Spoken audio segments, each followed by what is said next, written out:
Page 12, They Call the Wind Mariah. This piece goes on pages 12, 13, 14, and 15. This is a long piece. This is a nice piece.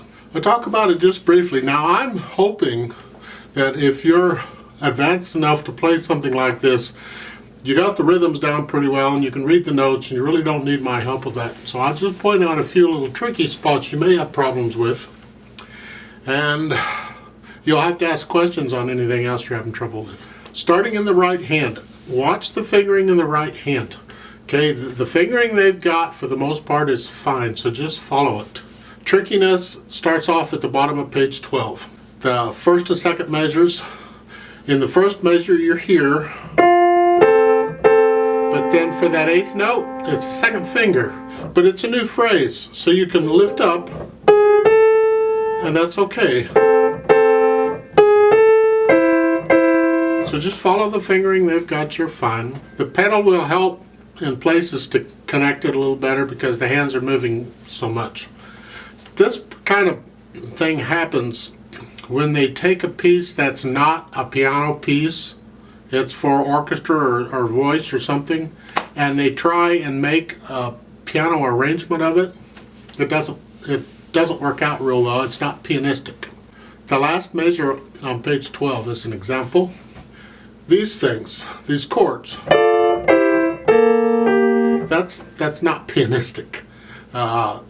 It's awkward. The fingering doesn't work. There is no fingering we can really use. I mean, you want to connect the melody. It doesn't work very well. You do the best you can, and in this case, the pedal works. Over on page 13, third line down, last measure. That is an F natural. Has a natural sign in front of it.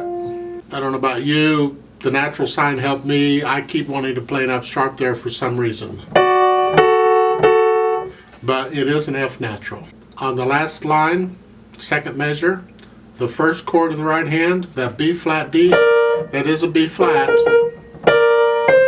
Okay, so make sure you get a B flat. On page 14, third line down, second measure, the first half note chord is here, 1, 2, 5. I would recommend a 1, 2, 4 on the next one because it works out fine, because after that you got a 1, 5 on the CA. So I like that better than what they're suggesting. On page 15, third line down, first measure, right hand of course, half note first, and then watch those two quarter note chords. The first one is a B flat D G. Now for the next one, the B flat is tied, the G is tied, so you're not going to play them again, but the middle note is not, obviously, it's a different note, it's an E. So you're going to hold the B flat G down and just play the E, so it's that. And that's really common in piano. For the left hand has a really, really important job to do in this piece, and that is that constant pulsing left hand. It's like a train. Notice the fingering, good fingering. I use a wrist staccato here. It has to be rhythmically right on, so don't let the right hand mess you up. If it is, go back and work it out slowly. That left hand's got to keep going. No matter what the right hand is doing, that left hand's got to keep going. And that can be tricky because now you're doing two different things in the hands at the same time, and that doesn't always work out very well. The right hand is connected, the left hand isn't.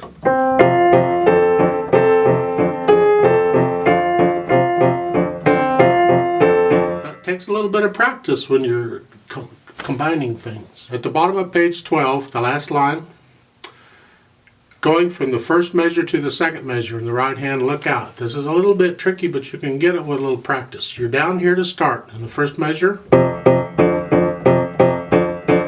Then you got to go to here. You may have to practice that because it's got to be done rhythmically right on time. So you got to go from here to here. 5-1 to 5-2. And as much as I don't like it, the F sharp is played with the thumb. And then in the last measure, it's the third finger on the B flat. So watch the fingering here carefully. Over on page 13, third line down, last measure. In the left hand, watch the fingering there. It's important. You can connect those with the fingers. Even though the pedal's helping you, it's more for the right hand, but you can.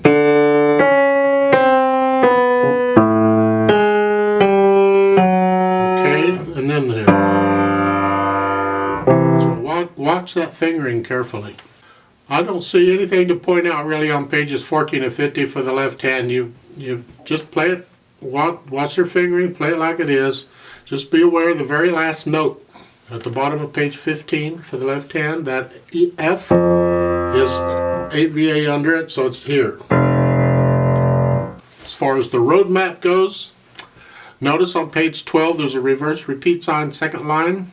Keep that in mind, because over on page 14, at the bottom we get first and second endings. So when you get down to the bottom of page 14, you got to repeat back to page 12 at that reverse repeat sign and play all that mess again. And then you get to the second. If you're singing this, there are additional verses printed at the bottom of page 15. Different words, 3 verses.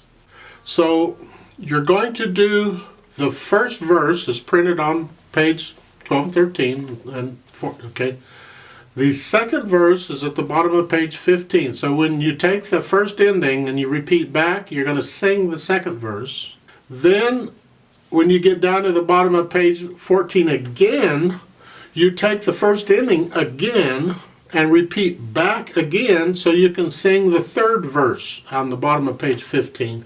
Then once you've done that, you get down to the bottom of page 14, then you take the second ending, which is actually the third ending, and finish the piece off. You see at the bottom of page 14 on the first and second endings, the first one is labeled 1 and 2, and the second one is labeled 3. So the first ending is actually first and second endings together, and then the third ending, or the second ending is the third ending, and so just keep that in mind if you're singing it. Now when we play it together, I'm not even going to take the first ending because I don't want to have to keep going back and forth in the pages. I'm just going to take the second ending, which is marked with a 3, and keep going. You can do all those other endings on your own. You don't need my help for that. There's nothing tricky about that first ending there for you. You should be able to play that fine. Now at the bottom of page 15, there is a morendo e retardando. Morendo means die away. Retardando means slow down. So it's like a train coming to a stop. So you're going to get softer and softer and softer and slower.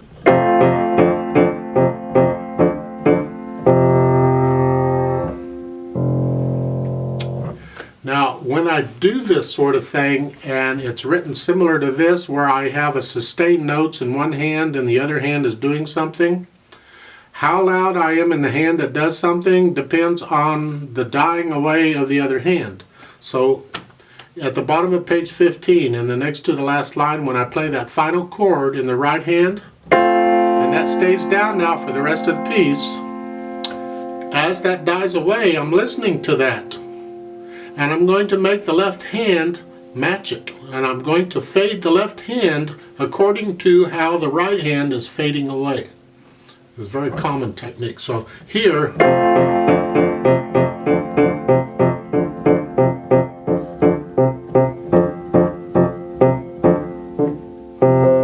I don't ever want to not hear the right hand, so I got to keep the left hand under it. So I have to listen carefully to the right hands to know how loud to make the left hand. Even for the last note, however loud that is, I still want to hear that right hand all the way through that. Now for the pedal. Pedaling is pretty simple. You don't want it on these eighth notes. They're staccato. Pedaling will mess that up. But you do want it when you get more to the quarter note type thing, because it's going to give you a contrast between the staccato and the legato on here at the bottom of page 12.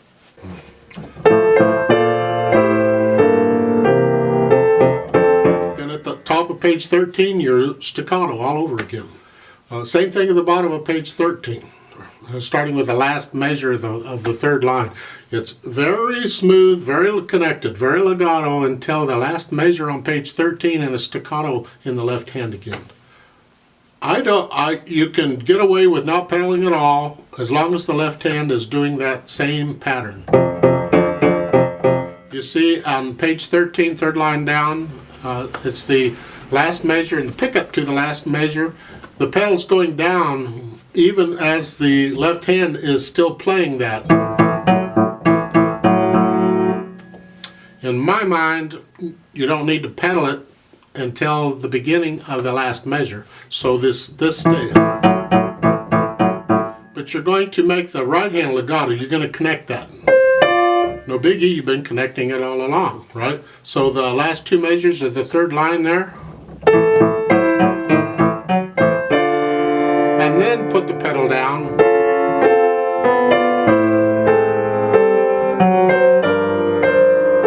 And the last measure of the page, I would lift the pedal up and let those staccatos ring out. So they're like, they say you keep it down.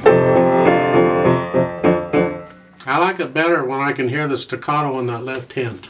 Now, on page 14, I would make a couple minor changes to the pedaling here. At the top of the page, it's fine here. We're getting a contrast again between the staccato and the legato. So in the first line, first measure is staccato, and the second measure is going to be legato. Of course, the right hand, it's all legato.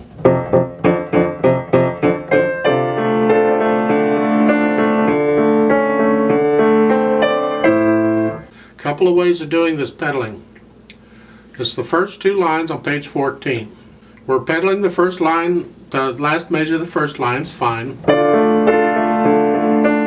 Then you get to the second line, and they're saying legato pedal all the way through. I'm saying lift the pedal up so we get a break between the phrases. See, the eighth note in the first measure is a new phrase. And if we could have a little break there, I mean, they're showing rest in the right hand anyway, so why not?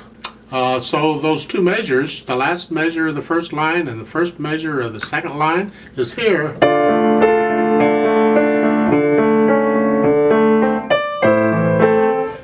I would lift the pedal up on the C in the left hand, so I hear a break in the right hand. Starts a new one. And the last measure of the second line, I would lift the pedal up when I play, or right before I play the 2/8 notes in the right hand. So it's a phrase. I get a new phrase in there. So before I go on. So to demonstrate slowly the first two lines and a little bit of the third on page 14 with the pedal, I get this.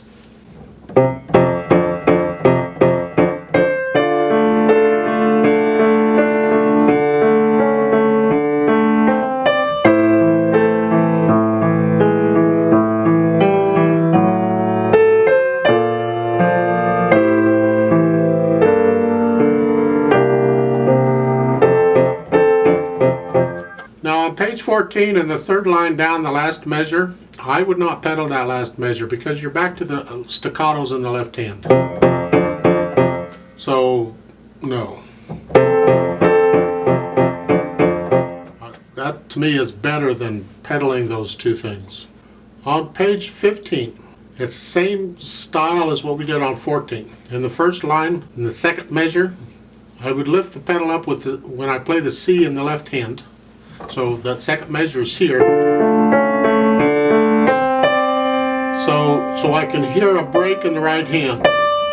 Remember, that's a fourth finger on that too.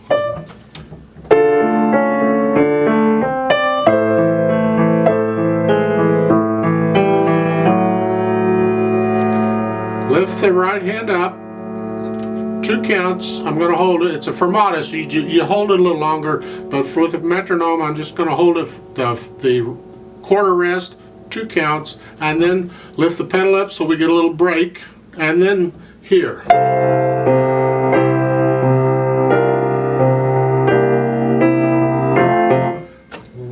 says slower. I can't do slower with a metronome. You can do slower. It's supposed to be majestic. You're finishing it out. Ooh, it's 2 Fs, fortissimo. It's really loud there, all right? By loud, I mean the melody. The melody is the top note in the right hand.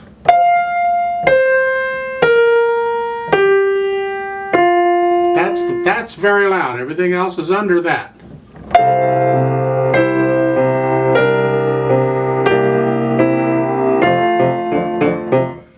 I would lift the pedal up in the 3rd line on the 2nd measure so I could hear those staccatos again. At the end, the pedal and the hands all come up at the same time. You know the drill. All right. Now when we play this together, I'm not going to repeat it. All right, so when we get to the bottom of page 14, I'm just going to take that 2nd ending there marked with a 3, 3rd ending, and just keep going. What we're going to do is we're going to play the pages 12 and 13 first, then we're going to stop. We're going to turn the pages, I'm going to count us in again, and we're going to play then pages 14 and 15. If you're trying to play this and yet turn pages, this one is easy because while you're doing your thing in the left hand, you can reach up with your right hand and turn the page and keep going. This is beauty of having rests in one hand at a page turn. It gives you a chance to turn the page. It's very nice. Now, you will find recordings of how this should sound, so I'll let you decide that. Just remember, don't take it faster than what you can control. I will mention one thing if you can do it, and that is, at the beginning it's marked MF, mezzo forte, or medium loud, or moderately loud, whatever you call it, in the left hand. But when you get to the end of the 1st line and the right hand comes in, that becomes medium loud, and the left hand instantly has to drop down to a medium soft or soft. And I recommend a soft on this because it's pulsing. A soft will still come out. So if you can you play one note medium loud and the next one soft? Takes a little practice. So in the 2nd measure of the 1st line, and then instantly I drop the left hand down. If you can do it. If you can't do it, don't worry about it. You get it later. Some of this stuff takes time. Let's try this together. 4/4 time. It's got 1 flat. You know all about that. I don't need to tell you all about that. It's an F major. We're going to go really, really slow because it's got 8th notes all over the place. And play along with me 1 hand at a time if you have to, all right? But please try and learn this before you play it with me. Don't listen to me. Oh, okay, now I see how it goes. That is a really bad habit to do, so please don't do that. Okay, left hand here, right hand's here, foot's on the pedal. Here we go. 1, 2, ready, and go, and.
Stop! Turn page. Now remember, when you get to the bottom of 14, take the 2nd ending. We're just going to go on. We're not going to repeat. You can repeat on your own. Here we go. 1, 2, ready, and go, and.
off.